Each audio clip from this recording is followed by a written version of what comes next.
And I'm joined by the Carabao Cup to my championship. It's Justin Peach. Good day to you, Ryan. So the Olympics have come to a close in Paris, and what a games it has been. Millions across the world have been inspired by the events, and now many are wondering what they're going to watch on TV while eating their breakfast. Some moments have captured the imagination, whether it be an Australian breakdancer or that pole vaulter who knocked the bar off with his todger. But there's one event which went under the radar at this year's Games, and that event was jumping to conclusions. There were joint bronze medalists in the form of Derby County and Plymouth Argyle fans who have consigned themselves to relegation based off their opening games of the season. The winners of the silver medals were Watford fans who have lauded Tom Cleverley as the new Guardiola following his masterclass against Millwall of tactically scoring directly from a corner and then banging in a 30-yard free kick. Why did no one think of that before? But this year's gold medalists were Burnley fans who have already started planning their squad for the 2026-27 championship season after deciding their guaranteed promotion and a subsequent relegation after their 4-1 victory against Luton on Monday night. Unfortunately, the person who came last in this event was Ryan Dilks, who was under the impression that this was a marathon, not a sprint. You said that'd be worth the payoff. Still waiting for it to land, but fair play. You put a lot of effort into that, probably more effort than you needed to. But you know, I'm glad it's showing, Ryan. Well done. Yeah, well good. done. I'm glad the effort is finally shining through on this podcast. We'll point out it's just a joke. Please don't get your bags up about this. My Twitter DMs are full enough already as it is. But before we get underway, ladies and gentlemen, a big thank you to BRFC Dave on our Patreon for the intro suggestion, which we had at the start of the show. If you want to suggest an intro, sign up to our Patreon, where you can get ad-free episodes, extended editions of our Sunday show, plus access to our Discord, where you can chat all things Championship football with fans across the division. And us. Link is in the description of this episode. Justin, do you want to talk some Championship news? You know what? Well, I'm here. I'm here as well. Good. Yeah. Good. That's exactly the answer I wanted to hear. If you said anything else, I'd have been a bit disappointed. Let's kick things off, shall we, with Preston. Of course, we had the dramatic news on Monday that Ryan Lowe has departed the club after one game of the season. Well, the shortlist for Preston's next manager has been drawn up, according to Sky Sports. It includes Gary Rowett, Blackburn manager John Eustace, former Preston manager Alex Neil, former Preston midfielder Paul Gallagher, Crawley manager Scott Lindsay, and Barry Murphy, who's currently the elite development manager at Man City. I think we'll start off by saying it won't be John Eustace, because why would he do that? It's like swapping a ham and cheese sandwich for a cheese and ham sandwich. So out of the names I've just mentioned there, Justin, who stands out for you? I mean, I'm sceptical of the shortlist for a couple of reasons. I did see that the Lancashire Post put out that they've had 85 applications for the job. So yeah, they maybe just built football manager nerds, Justin. You never know. Oh yeah, I was going to say I'll put mine forward as well. So we'll see how that goes. Good. No, I haven't really. You wouldn't want to lose me off the podcast now, would you? I think.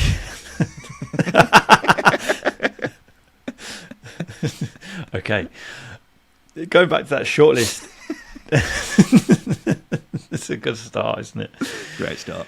Yeah, going back to the shortlist, it's one of varying styles and experiences in terms of coaches, isn't it? So I'm a little bit sceptical of the accuracy of it. That being said, it does show a wide array of managers at the club I probably would expect them to go for. I mean, Gary Rowett he's a very Preston choice. Gary Rowett, mid-table side, have the opportunity to go a little bit further. Favours a organised, structured style of football. Probably would get more out of the attack than Ryan Lowe, but is going to favour defensive solidity. You could put Alex Neil into the same category as well. Barry Murphy is an interesting one, mainly because he's a very expansive type of manager. His Rochdale team, although the results were poor, the style of football was actually quite easy on the eye. So it's that trade-off, isn't it, that we were speaking about on Monday and in previous episodes, whether or not the results can outweigh that style of Ryan Lowe, and it clearly didn't. So I think, there's a mishmash of styles with that shortlist amongst varying degrees of experience. It's one that probably needs honing in a little bit more. So it'll be interesting to see where they go over the next week or so. Yeah, but it sounds like it's going to be at least 2 weeks before we have a manager installed at Preston. I did see rumours of David Moyes, which I would have loved to have happened so much, mainly for the content purposes, Justin. But Billy I think Davis, it would even better. Billy Davis, yes. Why has no one considered that? David Moyes, I think would have been a really interesting move if that did happen, but I think it was always quite unrealistic. I imagine a lot of people would turn their noses up at a Gary Rowett, Alex Neil, but I think there would be good appointments. They wouldn't. What would they deliver much else? Not I wouldn't expect them to. Well, Alex Neil's already tried and failed to get Preston into playoffs, hasn't he? He's got a lot closer than any other manager in a long time, to be fair, isn't it? It's true. But I think Gary Rowett will probably deliver the same job. So it's one of those things where do you opt for a younger manager who's going to get more out of the players, going to develop players? You want to go down that route so you can have a sustained approach to signing younger players, developing them, selling them, and reinvesting that into the team. It really depends on the structure and the ambition of the club and where the philosophy lies from that point of view, because they've been really bad at buying. Well, they've been good at buying players, but really bad at selling them and then reinvesting that money. Because I think he looks at Ben Davis, Daniel Johnson. There are a couple more. At Ben Pearson ran down their contracts, sold. They've just lost Alan Brown for free as well, haven't they? Exactly. Players have ran down their contracts and been sold for less. So I think if they opt for a certain type of manager like Gary Rowett, Alex Neil, I think it'll be more of the same. Whereas if they go for a Brian Barry Murphy, for example, that's a buy young, develop, see where it goes, sell high sort of thing. Yeah. Well, Scott Lindsay has done a cracking job at Crawley, and I wouldn't completely rule him out of the conversation. I would like to see how they get on in League One, Crawley, that is, before anyone takes a chance on him in the Championship, I think, before anyone goes down that route. Paul Gallagher, obviously a Preston favourite from his playing days, but don't really know what he's like as a coach. I agree with you. I think Brian Barry Murphy is the interesting one because he's been with so many jobs. I'd like to see what he's actually about, finally. Yeah. But he seems very highly rated at City. So if that did happen, I would find that very exciting if Preston did go down, because it's something different, isn't it, as opposed to, Rowett and Neil, who I don't think they'd be bad appointments, but it's just more of the same, isn't it? Well, yeah, that's what I was just alluding to. They would literally be doing what they've been doing since Simon Grayson left, whereby they appoint managers who they know they're going to get results and keep a very steady ship for Preston, other than Frankie McAvoy. Although it never looked like they were in danger of going down under him, just results were poor. Performance is not great either. An appointment like Brian Barry Murphy, whilst it might not be him, you're looking at a young coach, a young and up-and-coming coach, although he, as I say, has had experience at Rochdale at the helm himself. That sort of appointment represents a very different direction that Preston have been going in over the past sort of 7 or 8 years, where they take a risk on a younger manager. That might be a result. There presents risk with that sort of appointment. There's no risk with Gary Rowett and Alex Neil. As he said, you know what you're getting. It's a tin of beans. They're a tin of beans, aren't they? You know exactly what you're getting. It's nutritional, taste all right. You know what's going on. Yeah. Whereas with Brian Barry Murphy, he's He's the Aldi beans. You ever had the Aldi beans? No, I never want to. But very nice. Justin, honestly, they're very, very good considering they're so cheap. Fair enough. Okay. I might dabble, but I think Brian Barry Murphy represents something in a supermarket in Spain where you just go in, you go, I don't know what I'm getting here. Tell you what, supermarkets in Japan, honestly, everything in there is just amazing. Did you go on holiday to Japan in the summer? Yes. Don't act like I talk about it all the time, because I barely mention it in weeks. You absolute knobhead. Let's move on. Let's talk about Norwich City, because Delia Smith and her husband are set to step down as director of Norwich City next year and cut their stake in the club to 10%. They've reached an agreement with a group led by American businessman Mark Atanasio. It means they'll own 85% of the club, up from the 40% they currently own. The deal is subject to approval in March next year if agreed. So, look, Delia Smith looks like she's on her way out of Norwich, even though she will still own 10% of the club, Justin. But look, old Delia gets a fair bit of stick from opposition supporters, but she's genuinely been a great owner of Norwich City, hasn't they? People forget they were in a really rotten place before she came in, and in the 20-odd years she's been there, they've always been in a great position, haven't they? They've never overspent, which at times has kind of cost them a place in the Premier League. But that's meant that they've never been in a position of financial jeopardy, have they? She's made sure Norwich have remained a community club. And sure, opposition fans will complain about things like ticket prices, or may remember certain motivational halftime speeches to fans where she may have been slightly intoxicated. But when we give so much attention to the bad owners in football, Justin, we should also highlight the good ones. And Delia certainly has been a good one, hasn't she? Yeah, I think you can only judge an owner once they're done at a football club. It's a bit like the Mike Ashley paradox, isn't it? You know, he bought a club, he didn't really spend willingly, but actually the club could have been in a real position had he not balanced the books. That's one way of looking at it. I think with Delia Smith, it's obviously completely different, because I think she's done an incredible job. She's left the club in a better place than when she found it. She, as you said, she's never overspent. She's made sure the club has become sustainable. She's put the right people in place as well at a footballing level. You know, no disrespect to Delia Smith, but I think her football knowledge probably isn't as good as someone like Stuart Webber. So putting someone with the right expertise in place is the absolute way to go about it. If you're an owner who has a hole in his knowledge like that, or hole in their knowledge like that, she's also developed a club and created a club with the community at its heart. That's a really important thing. And as I say, to become more self-sustainable than the majority of the clubs in the country, despite it being a bit yo-yo-y, they've competed in the top flight. They've been a top 26 team, which I know some people have laughed at, but actually it's a very realistic goal for a club who aren't spending millions and millions and millions and overspending millions and millions and putting the owners in debt as well. So yeah, I think she's been a good owner. She's been a great owner, actually. I probably think good than selling it. She's not broken the bank. She's been a good solid owner who's had the club at the heart of every decision she's made. Yeah, absolutely. She absolutely has. I think I lived in Norwich for a period of time, and when I think people outside of Norfolk don't really realise that obviously Norfolk's a big county and Norwich is the only real club in that county. So it's the community aspect of that is particularly key to a club like Norwich when they are such a big community club for such a big area of the country. It's strange because you and me, Justin, we're of an age where I only really associate her with running Norwich City, when in the 80s and 90s she was one of the most famous chefs in the country. But I've always just seen her as the lady who is always on camera on Norwich games. So it's going to be strange without her being the person running the club now. But it's also worth saying the American guy, Mark Atanasio, he's worth a lot of money, and I said he's got some big plans. So he's spoken before about making Norwich an established Premier League side and developing Carrow Road. A thing I would also say is, bringing it back to old Delia, I don't see her selling her and her husband's stake in the club if they didn't believe Atanasio was a good thing for the club either. So we'll see. Potentially an exciting few years ahead for Norwich, but I think you've got to give respect where it's due to old Delia. Sticking with Norwich, Johnny Rowe has been banished from first-team training after withdrawing from the squad for their game against Oxford just hours before at the weekend.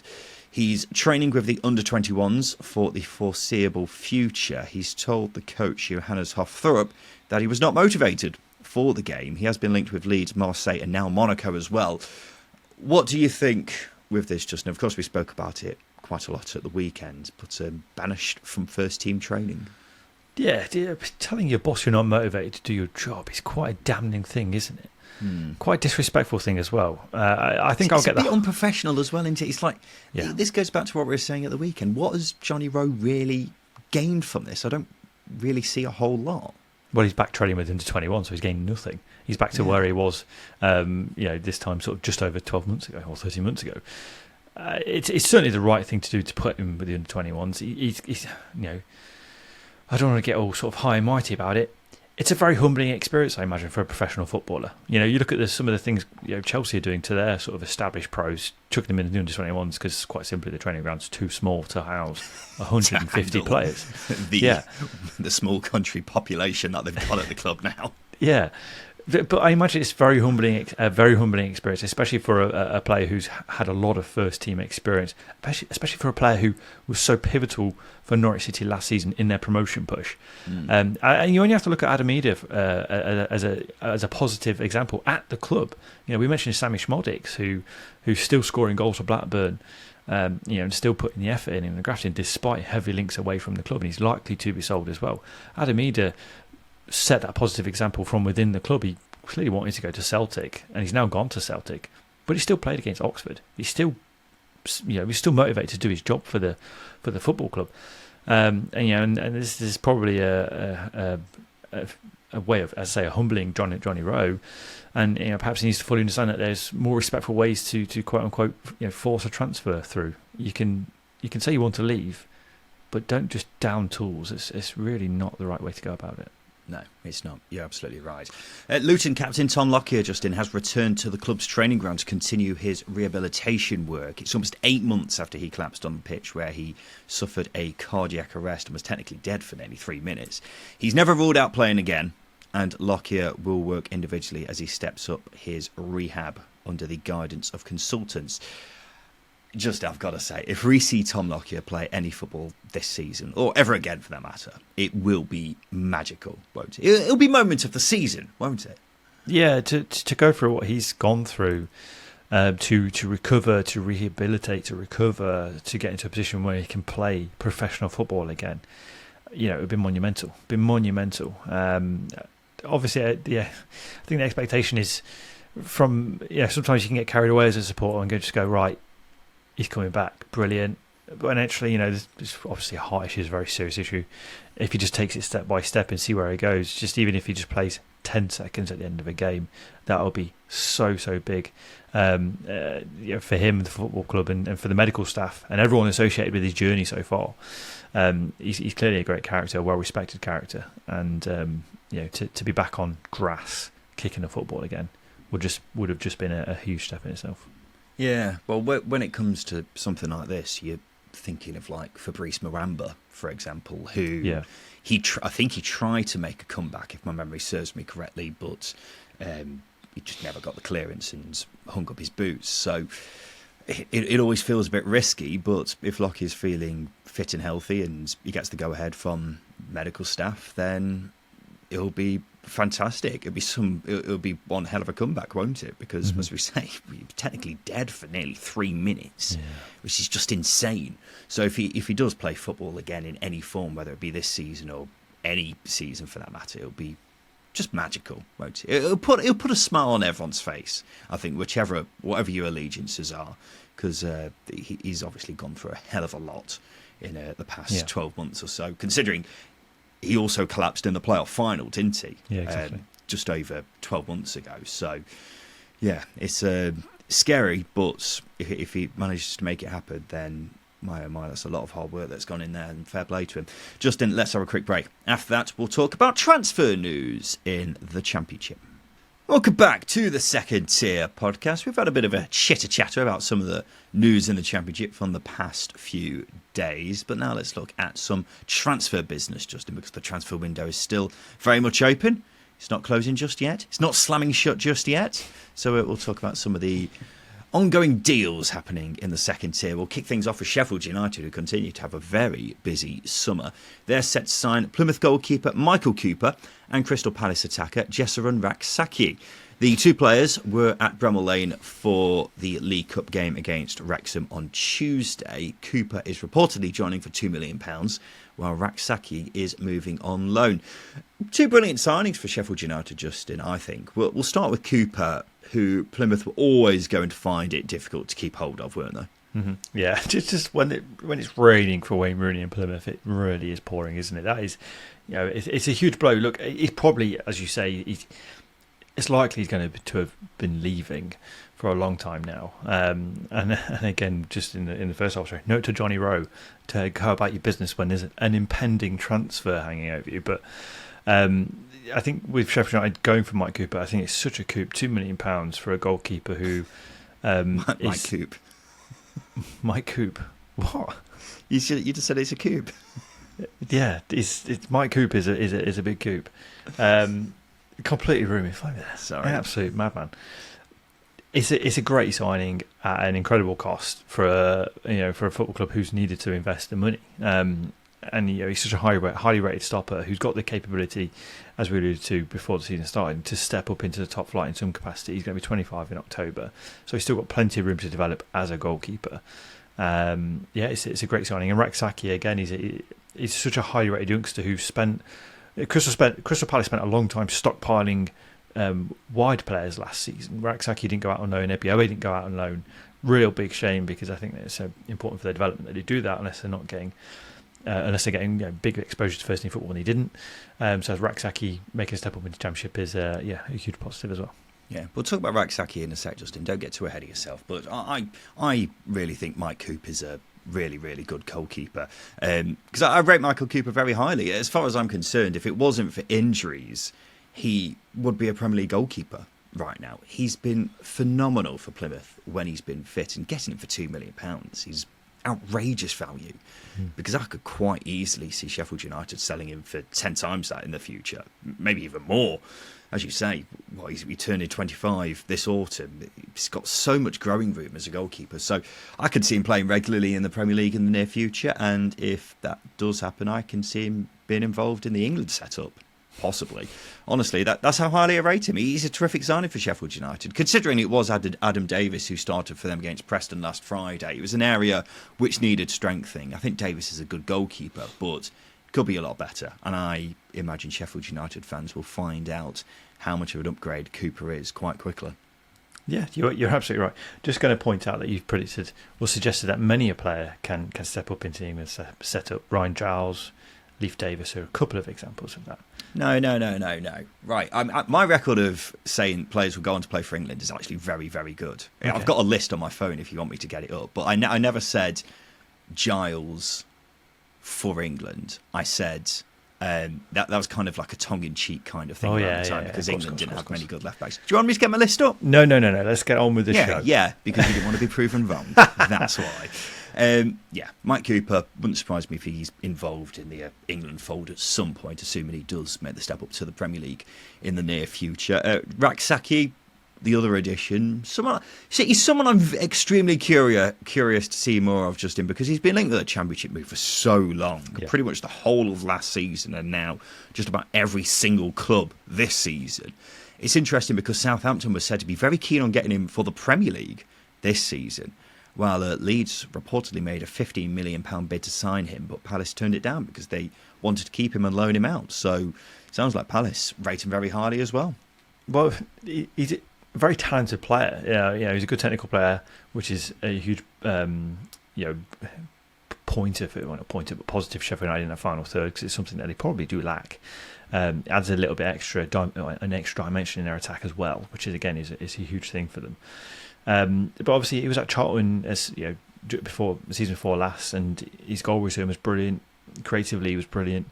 And as I say, this is a frustrating thing. He wasn't allowed on loan last season. He made a handful of appearances off the bench for Palace, and probably didn't get the game time or game exposure that he needed. So this is, him being thrown into, I wouldn't say the deep end, but probably is a deep end, because Sheffield United will want to be going for promotion. So this is a big move for him. So hopefully he hits the ground running and can get in and show him what he's shows all what he's all about.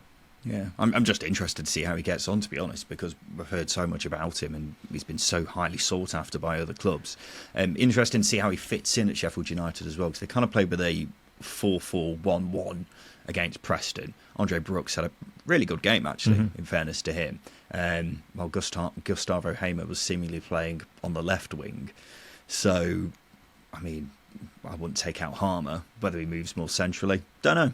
We'll soon find out, because I wouldn't be surprised if he's drafted in pretty soon into that Sheffield United team. The Telegraph is reporting Brentford are closing in on Burnley defender Dara O'Shea. The Clarets are expected to make a profit on the £7 million they got him for last year. This will be a blow for Burnley, won't it, though, Justin? The question is really, how much of a blow do you think it is? It's hard to say, really, because Burnley are so well stocked at centre-half, aren't they?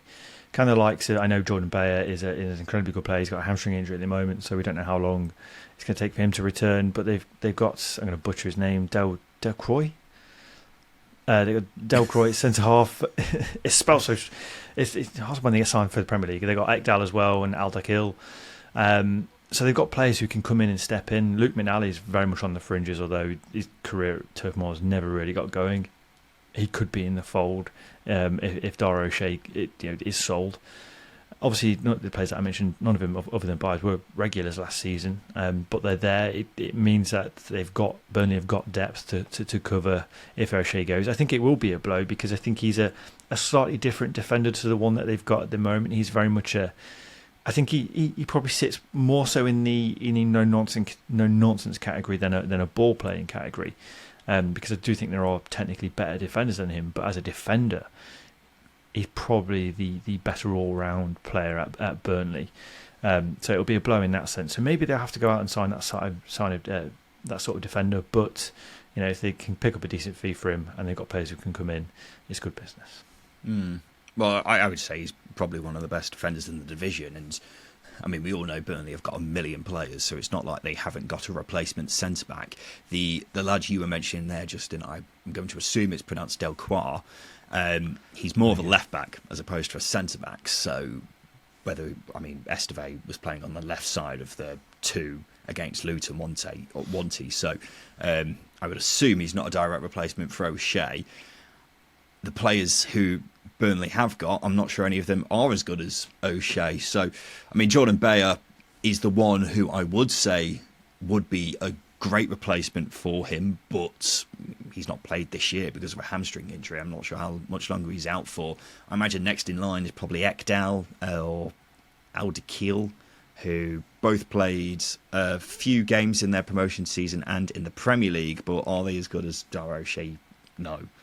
So it's a big loss for Burnley. I don't think you can actually underestimate how big a loss it is. So, I mean, if Monday night is anything to go by, he could be the worst player for them to lose, really. And it'll be interesting to see how whoever it is who steps up in his place gets on. Mm-hmm. Yeah, you're absolutely right. It's big shoes to fill. It's big shoes to fill, especially after the impact O'Shea made against Luton. Not only was he defensively brilliant, but he also made an impact from attacking set pieces as well. And he offers that. I don't think any other Burnley centre half really offers that. So that's going to be a loss to some extent as well. But as I say, if they can get a decent fee for him, maybe move one or two of the centre halves that they've got at the club at the moment, move them on, leaves room to go out and get one more. Yeah, it'll be interesting to see. Although, do they really need any more players? That's the question. Oxford, they've signed Tottenham striker Dane Scarlett on a season-long loan. He was on loan at Ipswich last season, but didn't have much of an impact. But a bit more competition for Mark Harris up front, Justin. We have been saying we'd like to see Oxford sign another striker. Mm-hmm. Yeah, Dane Scarlett is such an intriguing one for me because he's such a highly rated player. At development level, he's scored bags of goals, but he's not quite transpired that into senior football just yet. There's certainly a player there. I've read how highly rated he is. Mentally, he's got the work rate and drive. There's just been probably a lack of composure and confidence. Des Buckingham's going to want to play a press, so having a player who's got the energy, who's got the pace to fit into that system is a good signing. It's just about getting a goal early for him and seeing what he can do, see if he can run with that confidence and put a run of games and goals together. Because I think that's the most important thing for a young striker going out on loan. Yeah, well, he's played a few games for Spurs, all off the bench, so he's not started any games, but he's featured a few times. Was at Portsmouth the season before last. Wasn't amazing in League One, but still, he was a very young lad at the time. Still is a young lad, really. So, yeah, interesting. We'll say that much. It'll be interesting to see how much he starts, whether he starts ahead of Harris or not, or whether he's simply just there to add a bit more competition. We'll see. Preston have completed the signing of Joppa Ockels from FC Utrecht for an undisclosed fee. He's a winger. Don't know much more about him. But Preston love signing from Europe at the moment, don't they, Justin? Yeah. Poor Ryan Lowe's thinking this was the answer. This player was the answer for me. This would have unlocked all my attacking potential. More questions about, doesn't it? Because what's the plan here? I guess who are they signing these players for? Because which manager has sanctioned them? What's Joppa Ocker thinking as well? Like, who's the manager again? Oh, he's not. No, he's gone. Yeah. Oh, okay. Right. Fair enough. All right. I'll still sign, but a bit weird. Yeah. He's probably thinking what we're all thinking, to be honest with you. But you are right. Who are they signing these players for? They need to recruit players, and I think sacking him. This is just go back to Ryan. No, this is what makes it all strange. You've got 2 weeks left of the transfer window. You sack a manager 1 game into the Championship season, have to give him an entire summer to bring in and add to his squad. Yeah. If you sack a manager now, you cost yourself time. You said it's going to take another 2 weeks earlier on in the show to find a manager. It's 2 weeks they do not have in terms of adding to their squad. So they still have to get players in. You just hope that the manager that they bring in can work with those players. It's such a risky strategy. Risky. Yeah. QPR have completed the double signing of Karamoko Dembele and Koki Saito on season-long loans. We spoke about the Dembele signing on Sunday, Justin, one we're both very excited about. There's reportedly the option to make the move permanent as well. Saito is a left winger who joins from the Belgian side Lommel and recently represented Japan in the football at the Olympics. Justin, here's an interesting stat for you. There were now more Japanese players competing in the championship than there had been in the history of the league prior to 2022. I found that quite interesting because it used to be quite an untapped market for English clubs in general, let alone championship clubs. So don't know if you've got any thoughts on that. I think it was Ange Postecoglou highlighted it when he went to Celtic, because he spoke about there being a lot of technically quality players there. And obviously he signed a couple of Japanese players for Celtic, and obviously went to Spurs. But I don't think I'm the right person to ask, because obviously you've been to Japan most recently. So what do you have to say about it? Well, I mean, I've seen firsthand how obsessed they are with football, and it's always been a bit strange to me how they've never seemingly had a world-class player. So, I mean, who is the best Japanese player ever? Shinsuke Nakamura? Was he world class? Yeah, when I'm talking world class, I'm talking like I'm talking like top 30 players in the world. Nakamura was never in that category, was he? I mean, Nakata from the early 2000s, maybe. Hitoshi Nakata. They've got that guy who's 50. He's like 56, 57, isn't he? He's still playing professional football. Yeah, I still don't think he's world class, so not disproving. World class in his age group. World class in his age group. Yeah, well, I'm not going to deny that. Shinji Kagura, Mitoma. Yeah, none of them you would particularly say are world class. Maybe it's got something to do with the fact that they, in Japan, they don't tend to play professional football until they've graduated from university. So they're not playing professional football until their early 20s. Don't know if that's got something to do with that, but yeah, it's intriguing. We've had a few clubs look at Japan in the past couple of seasons, haven't we? Maybe they just think there's value out there. I mean, Blackburn's new striker, Ohashi, his finish last Friday against Derby was excellent, wasn't it? And then Sakamoto at Coventry, phenomenal player, although he had been playing in Europe for a year prior to joining Coventry. So, don't know, it's interesting. Might become even more common in years to come, Justin. It's just speculation on my behalf, but it may be. There's value elsewhere, mainly because European players are getting very expensive. English players, as we know, there's a big tax on signing them, so clubs have to go elsewhere. I don't know how work permits will work either. They might be easier getting them from certain countries, which is why that market might be easier to tap into than others. That's another interesting thing that we should definitely research about. Yeah, we should, but we won't. Yeah. I mean, the Championship does go through stages, doesn't it? Because around 8 years ago, everyone was signing players from Ireland. And then before that, there were loads of players coming over from Spain as well, weren't they? We do have stages like that in this league. I think Japan is admittedly quite different to Ireland and Spain. But look, clubs are always looking for new ways to sign players on the cheap, aren't they? So even if it means they're having to go over to the other side of the world. So, yeah, it's just something that I thought it was worth a quick conversation about. We'll just go through any other business to round off the show. Scott Parker. His jacket, which he was wearing on the touchline for the Burnley game on Monday, costs £1,260. The Bruno Cucinelli zip-up is described on the Harrods website as the perfect lightweight lair for the gentleman with a modern active lifestyle made from breathable fabric. This piece of pared back athleisure wear, that's Athleisure wear. Features a two-way zip fastening and side pockets, ideal for stuffing sporting bits and bobs. £1,200 for a jacket, Justin. Just a quick one. Two-way zip. Is that a zip from the bottom and the top? Yes, it is. So, do you have to have it zipped up then? Does it ever come unzipped? Don't know, but I did see pictures of it on the Harrods website. I mean, Scott Parker he pulled it off. I'll give him that. He did. But And the pictures I saw on the Harrods website, it did look a bit tatty. Fair enough. Most expensive things are that rich people wear. I took issue with this in our React show on Monday, and I said, why is Scott Parker wearing a bomb? I actually thought it was a jacket. It's a bomber jacket on a very hot night. It costs £1,200. That's why he's fucking wearing it. Someone's bought it in from breathable fabric, Justin. Well, even better then. But if it's something costs £1,200 that you're going to wear, you're going to wear it. It doesn't matter what temperature it is, what you're doing. That man's worn that in the shower. I cannot confirm nor deny that. I don't know about that. Maybe it was a gift from his partner, and he's got to wear it. Yeah, he's got to wear it every game this season now, also, even when it's boiling hot. His jacket costs £1,200. It's exactly the same amount that I've had a French patio quoted up for at my new house. A literal exit from my home is costing the same much as this athleisure wear. You should have just bought this jacket and then just laid it down outside the back door and just used that as a mat every time you walked in and out of the garden. What's the most expensive piece of clothing you've ever bought, Justin? Barring shoes or including shoes? We'll include shoes. I genuinely think it's just a pair of Vages, which are about £120. Mind you, CrossFit stuff is very expensive. You do CrossFit? Yeah, I do CrossFit. If anyone wants to get involved, DM me and we'll talk about it. I don't know why I said that. But the Metcons, which are the trainers you buy specifically for CrossFit, cost about £140. Can you not just get like some running shoes? Are you stupid? No. Shut up.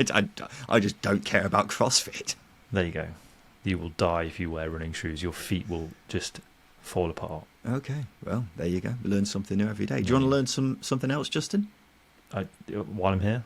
Yeah. Well, we were talking on Sunday about what an Albion is. Of course, there's West Bromwich Albion, Brighton and Hove Albion, Burton Albion. Well, Ryan on our Patreon has answered the question for us. He says, the term is an archaic name for the UK and was used by the Celts, ancient Romans and Greek geographers.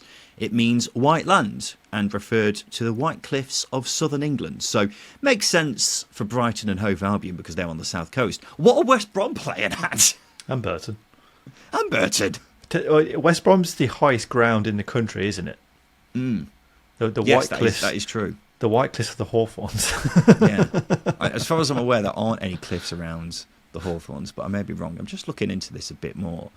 Okay, so Wikipedia says it used to be a part of West Bromwich Albion. So that makes more sense. I don't know. That seems completely made up. So it was a district of West Bromwich where some of the players lived or worked close to what is today Greets Green. I don't know West Bromwich very well, but I guess that makes more sense. Don't know what Burton's excuse is. Is there another Albion that we've not mentioned? I don't think there is. There probably will be, but counties are very low. Everyone's just a City or a United. So yeah, or a town, or obviously. Or an Athletic, or they're rare, or an Argyle. Yeah, very rare. I think an Argyle is. I think it was a hotel in Plymouth. I think that's where they got that from. Or was that Alexandra? It's one of the two. Yeah, we've really gone off track here. We really have, haven't we? Yeah. But I'm enjoying it, Justin. Just having a little, it's good chat. Shooting the shit. That's what we do. Justin, a little trivia question for you to finish things off. But probably should have ended this episode about 10 minutes ago now. Did you know there's only one professional club in the UK that have the letter J in their name? Is that a question? It's a kind of a question, yeah. That one club that has the letter J in their name? Yeah. Can you name them? No. Well, there you go. Let's see how many of our listeners get it. Send it in to secondtierpod@gmail.com if you get it. No Googling, that's cheating. If you Google, we will know. because we are omnipresent. Yeah, let us know. And there we go, ladies and gentlemen. This has been the Second Tier Podcast, and this has been a news roundup of everything going on in the Championship over the past few days. We'll, of course, be back again tomorrow for the preview show with SBK, where we're looking ahead to the weekend and making some predictions. So we look forward to seeing you again for that. But this has been the Second Tier Podcast. I've been Ryan Dilks. I've been Justin Peach. And a big thank you for listening.